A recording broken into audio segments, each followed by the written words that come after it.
Hello, Professor Boardway here. I wanted to talk to you a little bit about this issue that comes up every once in a while in architecture. And basically, it has to do with the products and the documents that are generated by architects.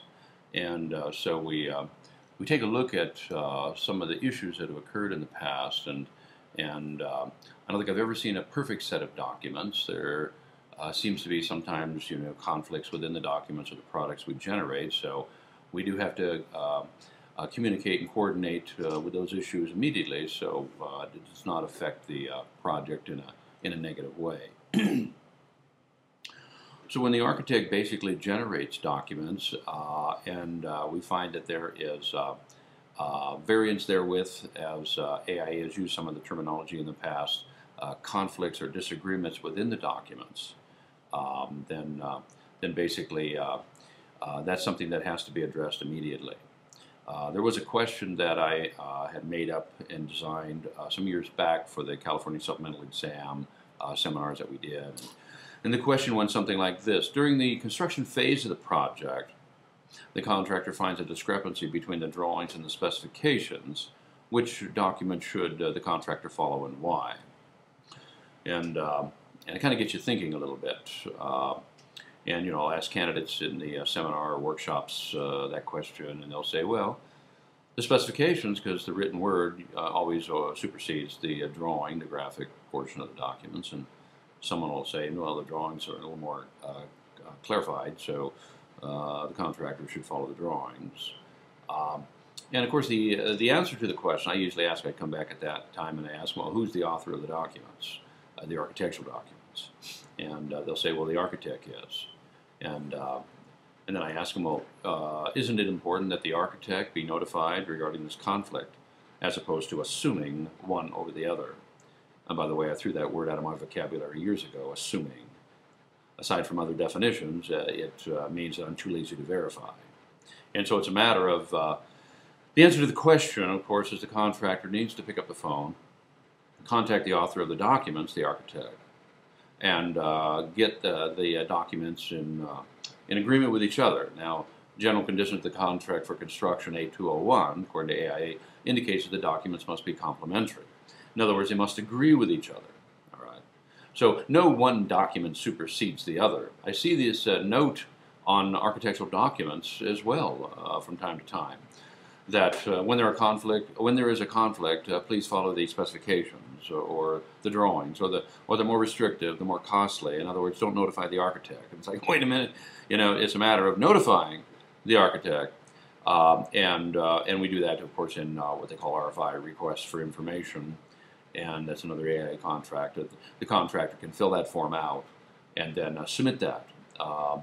In portions of AIA contracts in the past, it indicated that when there is variance therewith, the contractor must notify the owner architect immediately in writing, RFI, and request direction and get the documents, in agreement with each other. And I think it went on to say that if the contractor assumed one over the other and it was incorrect, then the contractor shall absorb all attributable costs of said item.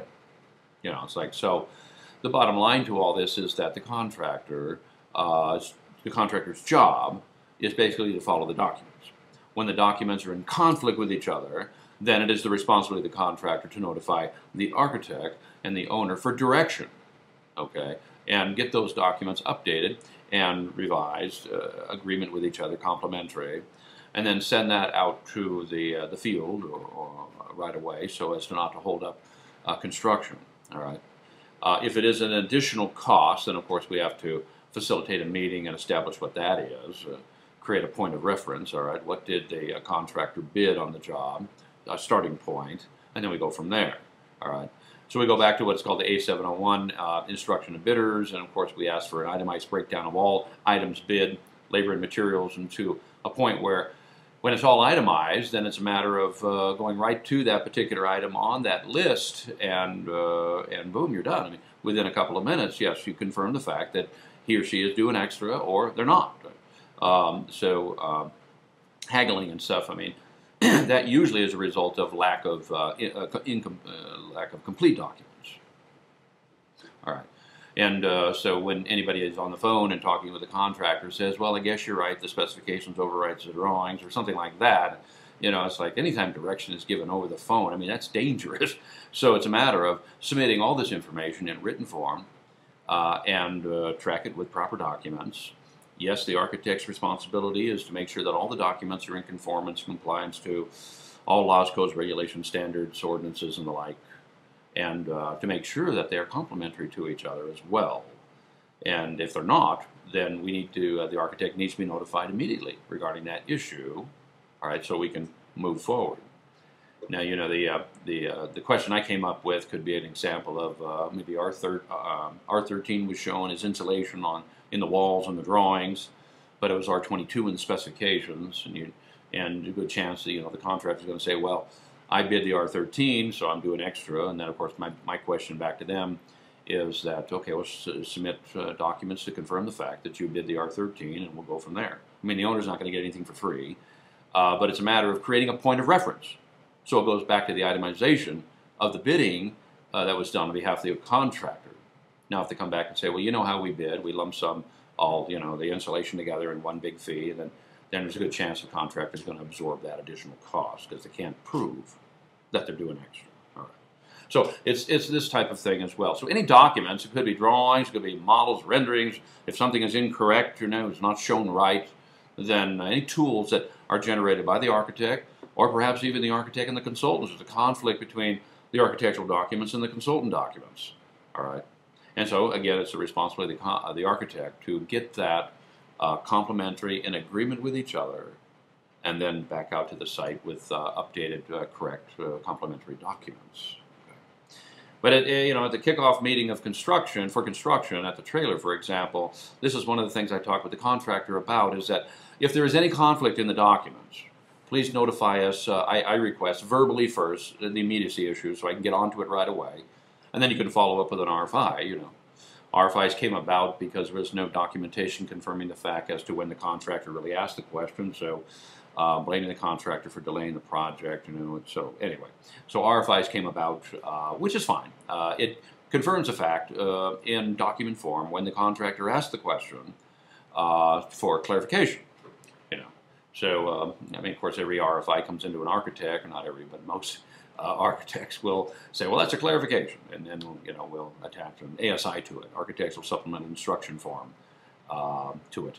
Or, you know, contractors thinking, well, it's a revision. Architects are thinking, well, it's a clarification, and here we go with creating the point of reference, confirmation, how do they bid, do they itemize all the data, you know, that type of thing. So it's always nice when you can try to get out ahead of all of this stuff before it happens, to where when it does happen, we know the rules to follow. And it seems to be a much smoother project when that kind of condition happens as well. So conflict in the documents, all right, so we have to take a look at that and make sure that we're notified right away as architects, and then we'll notify the owner as well, and get the documents in agreement with each other, confirm it with the agency, get it out to the job site so the contractor can continue on. You know, one question I have to the contractor is, can they work around it right now until I get the updated documents corrected and, you know, out to them and such, and kind of work, you know, that way, so they can kind of work around the situation. All right.